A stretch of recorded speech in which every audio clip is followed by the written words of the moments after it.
Hey, Kentucky, this is Mary Jo Perino. Tonight, African Americans call for fairness in determining Louisville's return to school. New poll numbers tell a different story in our U.S. Senate race. And would Terry Wilson consider opting out for the 2020 season? All that and more is next on Hey, Kentucky.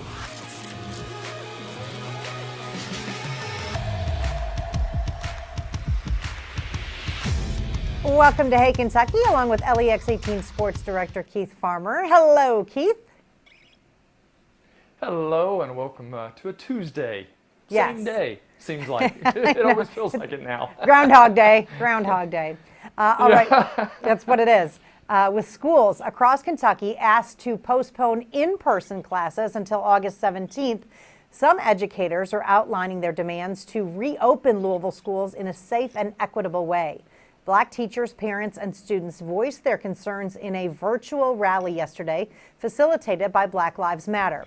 Among their demands, no reopening until scientific data supports it, adequate numbers of counselors and nurses and community parent outreach workers, safe conditions, including lower class sizes, PPE, cleaning, testing, and other key protocols, and police-free schools. My son got in trouble for reading a book in a corner quietly because the teacher wanted him to do it from his desk. Even if there's a vaccine, there's a cure, whatever, police terror will still be a pandemic for Black people. Currently, JCPS does not have school resource officers, but there had previously been discussions to hire its own security officers. And Keith, a lot of those previous discussions were in response to school shootings, which certainly felt like a pandemic not that long ago. Oh, certainly. And that's one of those things, we never want to see another one of those ever again. But that's why I feel like we should have somebody on site just in case something were to happen. But at the same time, I can't put my feet in the shoes of people that, that concerns and that bothers them, like we heard from this lady right there.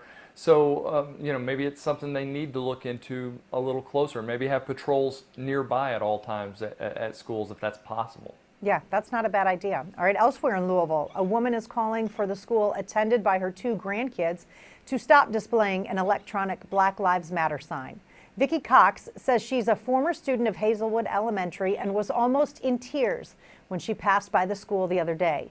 Cox says the 3 words are teaching students discrimination and racism, and she doesn't think it's fair to students who aren't Black. I want that sign down. I don't want my grandkids going to that school and seeing that. And they're mixed. I still don't want them seeing it. JCPS issued a statement which read in part, "Our district is one of only a few in the country that has a racial equity policy and plan. It is our mission to reduce achievement and opportunity gaps by creating a system that celebrates diversity." And Keith, I'm just, my personal belief, I'm proud of the school for standing its ground. I just think she doesn't understand what Black Lives Matter means. Correct. And if she did, then I think she wouldn't have. I mean, that's kind of the argument here from another side anytime that comes up. And it's just the fact that she just doesn't get it. Yeah, I think that's completely true. And she had to throw in there, and my grandkids are mixed. She might want to learn a little bit more than about what those 3 words actually mean. With online learning taking center stage for Kentucky schools this fall, some leaders say it's time to bulk up resources for internet connectivity. They say the coverage problems not only impact rural parts of eastern and western Kentucky, but also neighborhoods in Louisville and Lexington. And it's not only a matter of families lacking income to pay for high-speed internet. Recent census figures showed that the Bluegrass ranked 44th in the country for broadband access, with about 1/4 of homes lacking a subscription for high-speed internet and more than 15% of families not having a computer. A study also found that 186,000 Kentucky students do not have an adequate device for learning at home, and that over 1/3 of the state's students lack high-speed access. Leaders say it's time for a New Deal level of funding to address the problem. Keith, long before we'd ever heard of coronavirus, we knew this was a problem in Kentucky. People have been needing to address this for years here. And I hate to keep going back to it, but we're such Insta influencers here in Kentucky, as we learned a couple of weeks ago. And so imagine what we could do if we really had good internet service here. Yeah. And we'd rise in those rankings. But yeah, it is something that I'm glad to see that these school districts are thinking about. They're getting behind. But yeah, we certainly need to have better options to get the broadband out there and let people be able to get onto the internet and do their jobs, do their homework and such. So let's get some people working on that in Frankfort. Yeah, there's definitely a push because of schooling, but businesses and didn't want to move into those areas of the state because they didn't have reliable internet access. So there's a whole lot to go with that. All right, let's turn to politics. Republican incumbent Mitch McConnell enjoys a large lead in a new poll on Kentucky's U.S. Senate race. The report from independent polling firm Morning Consult has the Senate Majority Leader in front of Democratic challenger Amy McGrath by 17 points, 53 to 36%.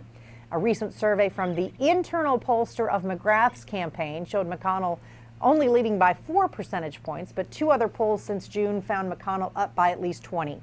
Meanwhile, the poll has President Trump ahead of Joe Biden by 24 points in the Bluegrass.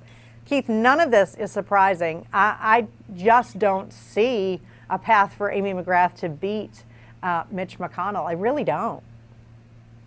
Well, and I certainly don't see it in the way that she is handling things right now, because I almost forget she's in the race. We never see her out and about or talking on radio or anything. I feel like had Charles Booker won that, we would have certainly heard from him all over the place. And Absolutely. I don't understand the strategy at all. No, not, and it's Mitch McConnell. Like, you're going to have to come with something if you're going to beat him. Yep. You just are. Yep. Now to UK football. A tweet from quarterback Terry Wilson has some True Blue fans worried about whether he would consider sitting out the 2020 season. With his girlfriend expecting their child later this month, Wilson tweeted, quote, "Lot to think about." It follows recent media appearances in which Wilson, who's coming back from season-ending injury from last year, has admitted that bringing a child into the world during a pandemic weighs on his mind. Of course, some athletes on the pro and college levels have decided to opt out for a variety of reasons, but so far, no one from Kentucky athletics. He appeared on the Paul Feinbaum show and said it was something that he was weighing and thinking about, not playing, but having a child during this time. Yeah, I mean, it's got to be a difficult thing, because he has to be around so many different people. And then to have that chance at taking that home has to be scary. I mean, just totally. And so I couldn't blame him. I couldn't blame many of these athletes. We've seen even some today that have opted out outside of Kentucky. And so we'll see what happens here as the season gets closer. However, we've also seen people tweet out things that we want to read way too much into. And it might just be that he's trying to figure out how he's going to balance everything. I mean, it could be anything. We don't know. Yeah. That or maybe where he was going to go to dinner that night. There we go. That is hard to think about. There's a lot that goes into that. Up next on Hey Kentucky, I'll go one-on-one with KSR's Jack Pilgrim. We're going to get some updates on UK basketball. That's next.